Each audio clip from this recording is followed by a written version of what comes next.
Breaking news, Basangwa Congo, Bobo Messeni, vous allez bongo na Proverbe 30-30, les pasteurs de la diaspora. Nangongo na zwe sabino eza koyinda na kini parce que ndenge to yebisaki bino ke Kabila a dirijaka na défi, abandi ba défi internet bakati, text message bakati et azali prêt pour na ko telemela biso ndenge tobenga na ye le 19. Donc balobaki yango bato bazali ko craindre yango mais lelo oyo akokisi yango puisque akati internet abosani ete internet ba petit peuple ya kingasani ya malweka ya mikondo ya nzela bandundu kuna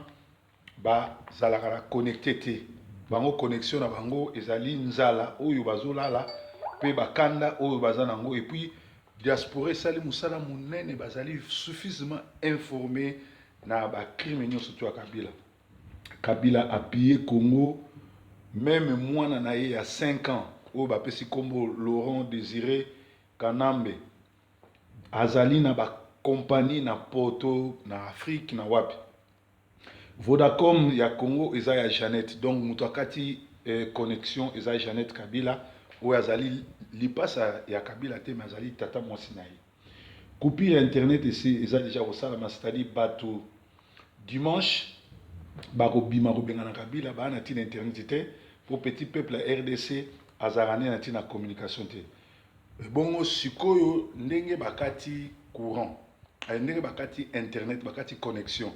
rassemblement sikoyo na ba assise wana ezo continuer pour nani. Alors un gouvernement nangongo pe ba biso ki Kabila a bengisi parlement na Sénat basangani na session moko extraordinaire na zasir azolinga ko bimisa gouvernement oyo sana oka 2 jours donc na yebisa bino ke yo Joana ya criminel a dirigera par défi pe azo continuer ko diriger par défi. Bon, rassemblement kuna na éviter bazo continuer pour na nini pe ici bazui décision nini ba négocier nini parce que likamwa munene tout na ba négocier ezali départ à Kabila et puis transition sans Kabila mais tant beaucoup déjà na ba forum mususu entre temps maka mouvement munene batinda ibino beaucoup ko sala ngote pe lisusu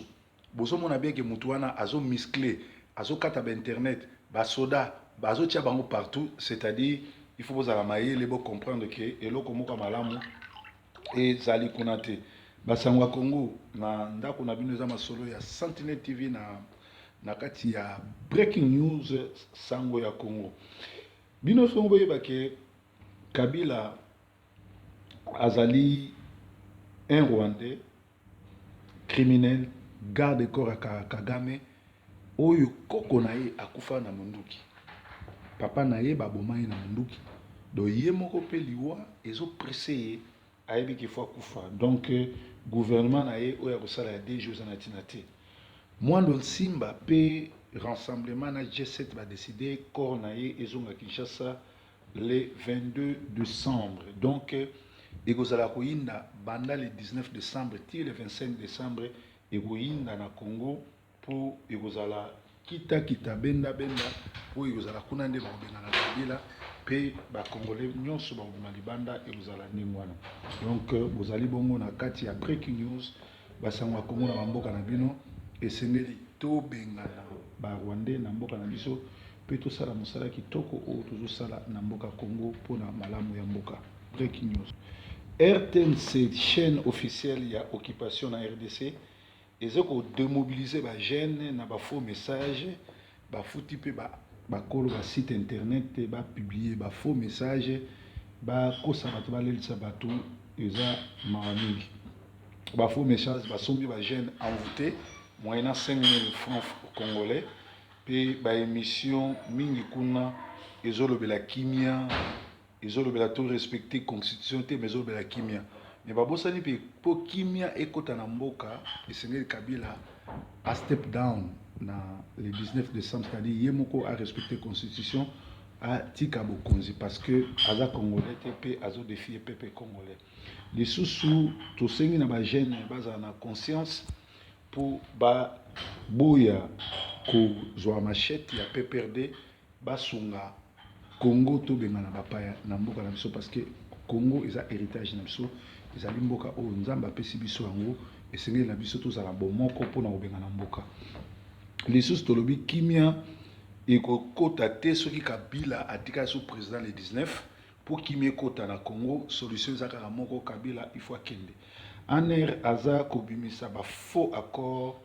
que rassemblement moto akomi yango rassemblement ti sikona bakomi ata accord mon côté doti nai na bango esila soki lelo tokomi vendredi soki esili te biso tozela yango sute parce que le 19 décembre il faut peuple à se prendre en charge le 19 décembre eza lokola mokolo ya naufrage avant naufrage esalama bible ezoloba bato bazali kobalana bato bazali kobina bato bazali na fete alors mais mokolo oyo naufrage esalaki oyo noe akotaki na masuwa bato bayebaki te ke naufrage ebandi bandi kolela donc Kabila mpe azopombe torse liboso ya naufrage azosala nde baventure liboso ya naufrage ayebake ekozala ndenge wana mokolo ya naufrage bamisu mpe bakende kobala bamisu mpe bakende kokanga lopango mais esalama te mpo naufrage eyaki donc le 19 décembre eza naufrage mpona Kabila na système na ye mobimba mwana mayele ayokaka bakebisi ye mokili mobimba ekebisi ye lokola ali koyoka te totika ye ameka nzoto breaking news eza basango ya Congo epa na bino ezali proverbe 30 ya Sentinelle TV tozoleka mpe epa la bouche autorisée tozoleka mpe bongo na Congo Flash à Paris tozoleka mpe na Soft 15 TV Kamere nayebi te nani asomelaki baveste Kamere azali na baveste lokola ya moto atekaka tombola nayebi te nani asombelaki baveste mpe lisusu Kanyama ye azoyebisa bato ke avant moto abima atala foto ya bana na ye atala elongi ya mwasi ne na bana na mama na bango asuka me Kanyama azobosana ke baramoto banzimbi balikulia bamayele bazalaki na aura bazalaki na mpawa to mpifo to charisme ya koleka meme ye tala kutu na bafacebook nyonso tu batie elongi ya Kanyama ki azalaka lipasa ya hippopotame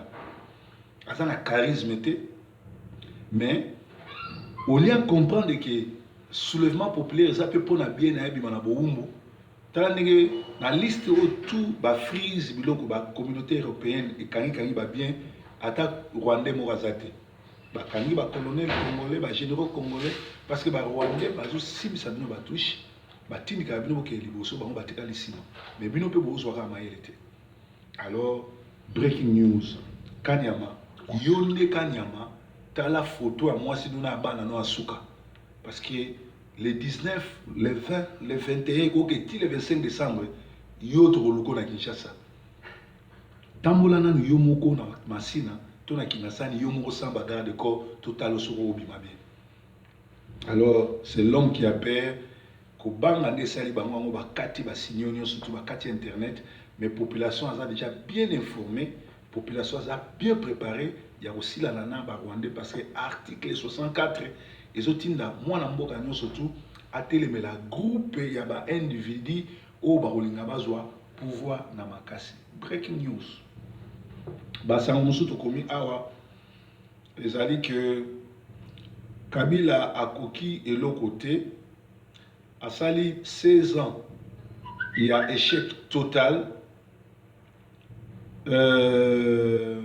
akotisi étranger na bandeko ne Rwandais na Congo infiltré armée na biso alors mutu moko taza sona confiance na ye atondisi soldats ya Rwanda na mercenaires na Congo comment banguna ya peuple bozotika bango diriger kobanga esali ye akati même championnat ya Congo babeta subale te asuspendre yango po ayebi ke na Congo bato soki bauti stade na masolo ya Congo na histoire ya Congo le 4 janvier bato bautaka stade pour na kozwa indépendance et puis azali ko supporter soutenir quoi va supporter baza ko yembele yebela baza ko finga e akanisi ko lembisa bango ndenge a suspendre championnat et puis si bango suma kasi ba bengane rapide pour championnat ezonga. Donc peuple atindi ata mutu moko te kuna akele comme premier ministre pour na moni Jean-Claude Mvemba azondimaki ba comme ba premier ministre biso toza na posa ya présidence toza na posa to bengana ba Rwandais ba soldats étrangers ba Ruberwa ba Bisengemani ba Bizima bato wana nyonso tu batondi na Congo bazali bongo étranger futo bengana bango toza na posa mutu moko te akele comme premier ministre pour Kabila tika la président wana ekosimba te. Alors criminel rwandais a eu comme kotika la sous-présidente après le 19 parce que yem a un problème à bloquer l'institution à bloquer l'élection parce que ce Kabila tika le président ceux qui beaucoup mieux sous na jour à élection ça bino mbongo yate entre temps bon moni ndinga envoie misi famille na ye bon moni ndinga bombi ba mbongo étranger na Kinshasa ta mutu mo tazo la makambo oyo Jeannette Kabila Zoé bazoyi ba mbongo na mwasi na ye bakoma ba actionnaire bazana ba compagnie ba belé o bazo sala entre temps congolais mukolo matériel congolais mukolo bazo fouté mbongo te. Voilà le plus grand problème. Alors Congo ils a face à ses responsabilités et puis Senko ils a basango il faut bazala ba na face à responsabilité na bango ba vrai basali na nzambe bazala toujours côté à peuple oyo peuple waza oppressé. Alors ceux qui Senko bazala kuma basali na nzambe solo bazala côté à peuple babengana occupation ba respecter constitution le 19 et le comme social ba Rwandais ba Kendi ba Congolais ba continuer musala na bango parce que mboka wana eza mboka ba Congolais. Alors tout tu comprends que le 19 décembre eza jour lokola journée nyonso tuté parce que ezali jour lokola naufrage avant Noé akota na masuwa bato bazali ko balana bato bazali ko bina bato bazali ko yemba bato bazali ko lamba na mokolo kutu ya naufrage eza na mwana mai moko azala na coin akenda kokanga lupango mais na kango kaka mobali azokota na kiti ya kobina po bakende yamba aya kopesa mbongo ya libala naufrage ebanda fete ekata na mwana pakata mwana pakati mbango. Donc lelo mpe biso tozoyebisa bino ke congolais to se préparer malgré akati courant malgré akati d'internet biso za ntina na internet te po batutu bayebi date batutu baza fully préparé ya kobenga na Kabila. Donc bino bato ya rassemblement boye bango ke peuple atindaki bino te boke ondimaki premier ministre atindaki bino po Kabila kende so Kabila boye kokende et qui a zolakisa ba muscle to lakisa ki biso za ba frère ba congolais. Breaking news awa Yesu azankolo. Breaking news